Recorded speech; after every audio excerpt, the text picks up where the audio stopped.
नमस्कार, आप देख रहे हैं प्राइम न्यूज का डिजिटल प्लेटफॉर्म। मैं हूं आपके साथ पूजा मोहन पांडे। मिडिल ईस्ट यानी कि पश्चिम एशिया एक बार फिर बड़े तनाव के दौर से गुजर रहा है। एक तरफ अमेरिका और ईरान के बीच कूटनीतिक खींचतान तेज हो रही है, तो दूसरी तरफ इजरायल और ईरान के रिश्ते लगातार टकराव की तरफ बढ़ते नजर आ रहे हैं।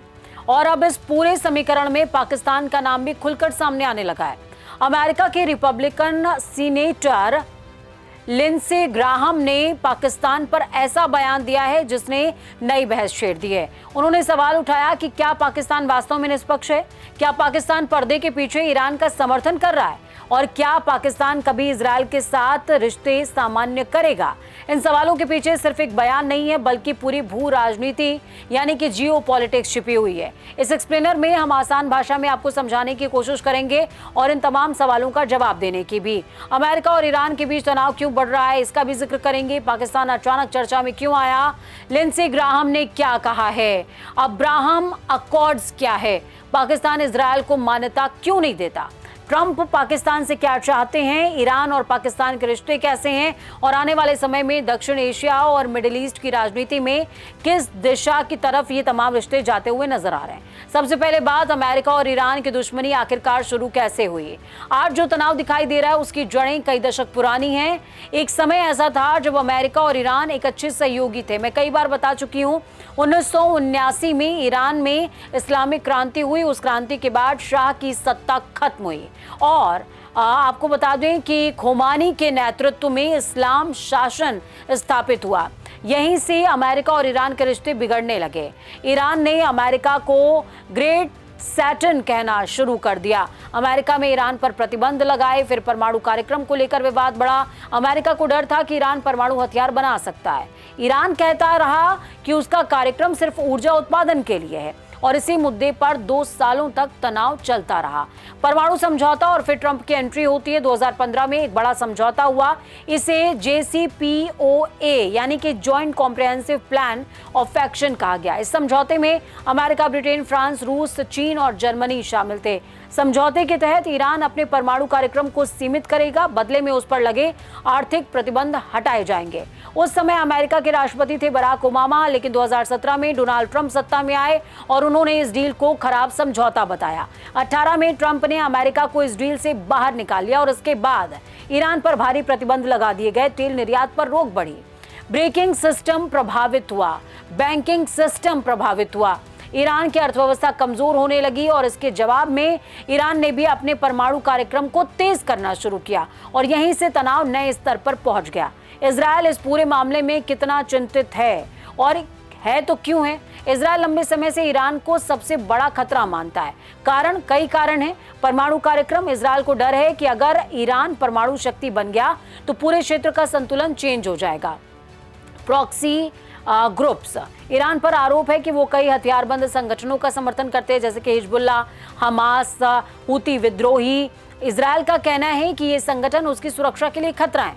वैचारिक दुश्मनी भी बड़ी वजह है। ईरान के कई बड़े नेताओं ने इजरायल विरोधी बयान दिए हैं। इससे दोनों देशों के बीच भरोसा लगभग खत्म हो चुका है। अब्राहम अकॉर्ड्स क्या है? अब आते हैं उस मुद्दे पर जिसकी वजह से पाकिस्तान पर सवाल उठ रहे हैं। अब्राहम अकॉर्ड्स ये अमेरिका की पहल पर शुरू हुआ एक बड़ा समझौता था। 2020 में ट्रंप प्रशासन ने कोशिश की कि अरब और मुस्लिम देश इजरायल के साथ अपने रिश्ते सामान्य करें। इस समझौते के तहत यूनाइटेड अरब अमीरात, बहरीन, साथ में मोरक्को, सूडान, इन्होंने इजरायल के साथ रिश्ते सामान्य किए, यानी राजनयिक संबंध बने, व्यापार शुरू हुआ, पर्यटन बढ़ा, सुरक्षा सहयोग शुरू हुआ। अमेरिका इसे ऐतिहासिक सफलता मानता रहा। पाकिस्तान अब्राहम अकॉर्ड से दूर रहा। यही सबसे बड़ा सवाल है। पाकिस्तान आज तक इजरायल को आधिकारिक मान्यता नहीं देता है। इसकी कई वजह है। फिलिस्तीनी मुद्दा, पाकिस्तान लंबे समय से फिलिस्तीन का समर्थन करता आया है। पाकिस्तान का कहना है कि जब तक फिलिस्तीन को स्वतंत्र राज्य का दर्जा नहीं मिलता है तब तक इजरायल को मान्यता नहीं दी जा सकती है। घरेलू राजनीति भी बड़ी वजह है। पाकिस्तान में इजरायल विरोधी भावना काफी ज्यादा स्ट्रांग है। अगर कोई सरकार इजरायल से रिश्ता बनाने की कोशिश करती है तो उसे भारी राजनीतिक विरोध का सामना करना पड़ता है। धार्मिक और वैचारिक वजह भी एक बड़ा रीजन है। पाकिस्तान खुद को मुस्लिम दुनिया का अहम मुस्लिम देश मानता है। ऐसे में इजरायल के साथ खुला समझौता उसकी आंतरिक राजनीति को प्रभावित कर सकता है। ख्वाजा आसिफ का पुराना बयान फिर से एक बार चर्चाओं में आ रहा है, और क्यों आ रहा है? अब बात उस बयान की कर रहे हैं जिसने नया विवाद पैदा किया। पाकिस्तान के रक्षा मंत्री ख्वाजा आसिफ का एक पुराना वीडियो वायरल हो रहा है। इस वीडियो में उन्होंने कहा, पाकिस्तान कभी भी अब्राहम अकॉर्ड्स का हिस्सा नहीं बनेगा। पाकिस्तान को इजरायल पर भरोसा नहीं है। हालांकि ये बयान पुराना था, लेकिन मौजूदा हालातों में इसे फिर से शेयर किया जाने लगा, और इसी पर लिंडसे ग्राहम ने प्रतिक्रिया दी है। लिंडसे ग्राहम ने आखिर क्या कहा? लिंडसे ग्राहम अमेरिकी राजनीति में बेहद प्रभावशाली नेता माने जाते हैं। उन्हें ट्रंप का करीबी सहयोगी भी माना जाता है। उन्होंने एक्स पर पाकिस्तान को लेकर गंभीर बातें कही। उन्होंने कहा, पाकिस्तान की निष्पक्षता संदिग्ध है, यानी कि संदेहास्पद है। पाकिस्तान लंबे समय से इजरायल विरोधी सोच रखता है। पाकिस्तान को अपनी स्थिति स्पष्ट करनी चाहिए। सबसे बड़ा दावा उन्होंने ये किया कि ईरानी सैन्य विमान पाकिस्तान के एयरबेस पर मौजूद हैं। हालांकि इस दावे की स्वतंत्र पुष्टि नहीं है, लेकिन इतना जरूर है कि इस बयान ने नई भू राजनीतिक बहस को शुरू किया है। अगर ईरानी विमान पाकिस्तान में है तो मामला कितना गंभीर है? ये सवाल बेहद इंपॉर्टेंट है। अगर किसी देश के सैन्य विमान दूसरे देश के एयरबेस पर मौजूद है तो इसका मतलब कई तरह से हो सकता है। तकनीकी सहयोग, सुरक्षा समन्वय, अस्थायी शरण, सैन्य लॉजिस्टिक सपोर्ट। लेकिन जब मामला ईरान, अमेरिका और इजरायल जैसे देशों से जुड़ा हो तो हर गतिविधि पर नजर रखी जाती है। अमेरिका ये जानना चाहता है कि क्या पाकिस्तान ईरान को रणनीतिक मदद दे रहा है। अगर ऐसा साबित होता है तो इससे अमेरिका पाकिस्तान के रिश्तों में नया तनाव, यानी कि टेंशन आ जाएगा।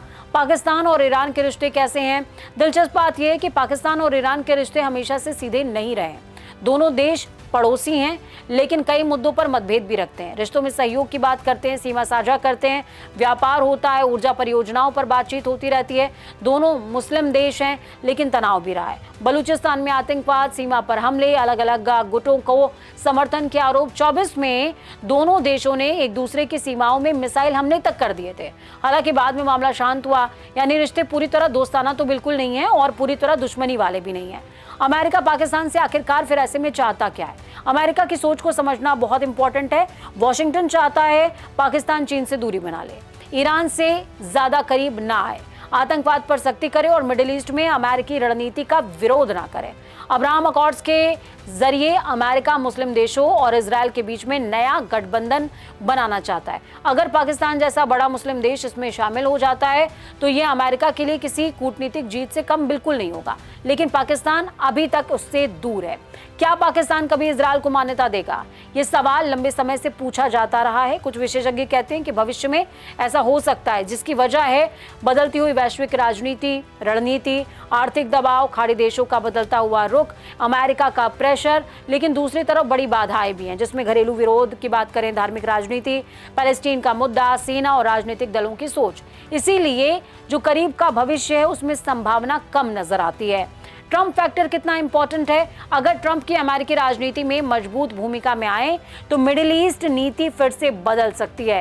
ट्रंप की विदेश नीति के कुछ बड़े लक्ष्य हैं, जैसे कि ईरान पर दबाव बनाना, इजरायल को मजबूत समर्थन देना, मुस्लिम देशों और इजरायल के रिश्तों को सामान्य करना। अब्राहम अकॉर्ड्स उनकी बड़ी उपलब्धियों में गिना जाता है। इसीलिए ट्रंप समर्थक नेता चाहते हैं और देश इसमें शामिल होना चाहते हैं। चीन का एंगल भी आपको समझना चाहिए। इस पूरे मामले में चीन एक इंपॉर्टेंट प्लेयर है। चीन पाकिस्तान का करीबी सहयोगी है, ईरान से भी मजबूत संबंध रखता है।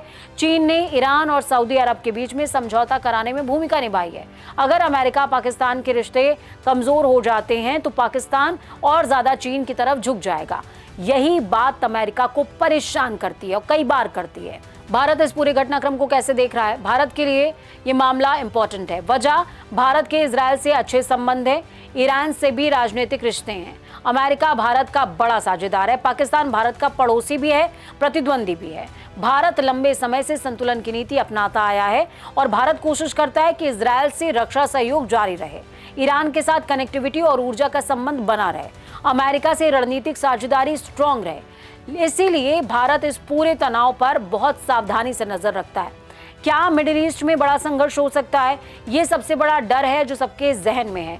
अगर ईरान और इजरायल सीधे भिड़ते हैं, अमेरिका खुलकर शामिल होता है, क्षेत्रीय देश पक्ष लेने लगते हैं तो पूरा पश्चिम एशिया अस्थिर हो सकता है। इसका असर दुनिया पर पड़ेगा, तेल की कीमतें बढ़ेगी, व्यापार प्रभावित होगा, वैश्विक बाजार गिर सकते हैं, भारत जैसे देशों पर आर्थिक दबाव बढ़ सकता है। पाकिस्तान के सामने सबसे बड़ी चुनौती इस समय पर क्या है वो भी समझिए। पाकिस्तान इस समय बेहद कठिन संतुलन बनाने की कोशिश कर रहा है। उसे अमेरिका से रिश्ते रखने हैं, चीन को नाराज नहीं करना है, ईरान से टकराव नहीं चाहिए। यही वजह है कि पाकिस्तान अक्सर स्ट्रैटेजिक अस्पष्टता की नीति अपनाता है, यानी खुलकर किसी एक पक्ष में नजर नहीं आता है। लेकिन अब अमेरिका में कुछ नेता पाकिस्तान से स्पष्ट जवाब मांग रहे हैं। आखिरकार पूरा मामला क्या बताता है? ये विवाद सिर्फ एक सोशल मीडिया पोस्ट का मामला नहीं है, ये उस बड़े भू राजनीतिक संघर्ष की झलक है जहां पर अमेरिका ईरान को रोकना चाहता है, इजरायल अपनी सुरक्षा को लेकर के चिंतित है, पाकिस्तान संतुलन बनाने की कोशिश कर रहा है, चीन अपना प्रभाव बढ़ाना चाहता है और मिडिल ईस्ट नई राजनीतिक दिशा में जा रहा है। लिंडसे ग्राहम का बयान इसलिए इंपॉर्टेंट माना जा रहा है क्योंकि वो सिर्फ एक सांसद नहीं बल्कि अमेरिकी सत्ता के प्रभावशाली चेहरे हैं।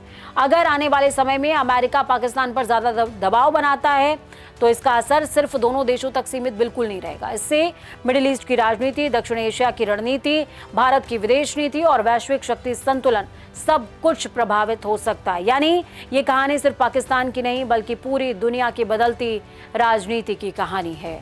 इस स्टोरी में आज के लिए, अभी के लिए मैं पूजा मोहन पांडे साइनिंग ऑफ।